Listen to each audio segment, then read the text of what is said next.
ইউক্রেনের জন্য আতঙ্ক হয়ে দাঁড়িয়েছে রাশিয়ার তৈরি KH-101 ক্রুজ মিসাইল। অত্যাধুনিক প্রযুক্তির ক্ষেপণাস্ত্রটির আঘাতে রীতিমতো নাকাল কিয়েভ।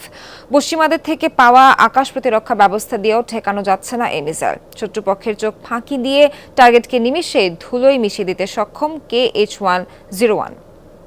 স্যান্ডেলিনা সো, রূপচর্চায় আভিজাত্য। গেল কয়েকদিন ধরেই ইউক্রেন কাঁপাচ্ছে রুশ KH-101 মিসাইল।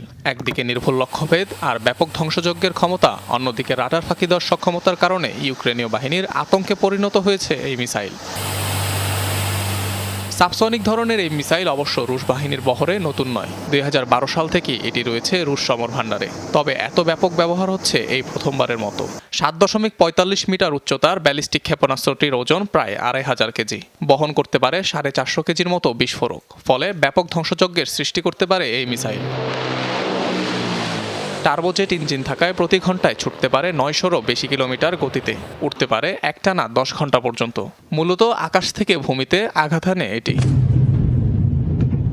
নির্ভুলভাবে লক্ষ্যে আঘাত করার সক্ষমতায় এই মিসাইলের অনন্য বৈশিষ্ট্য। KH-101 এর অপারেটিং সিস্টেমে সংযুক্ত থাকে লক্ষ্যবস্তুর মানচিত্র। ফলে টার্গেটকে খুব ভালোভাবে অনুসরণ করতে পারে এটি। নিয়ন্ত্রণ করা যায় স্যাটেলাইট দিয়েও। শুধু তাই নয়, মাটি থেকে মাত্র 30 মিটার উচ্চতায় উঠতে পারে মিসাইলটি।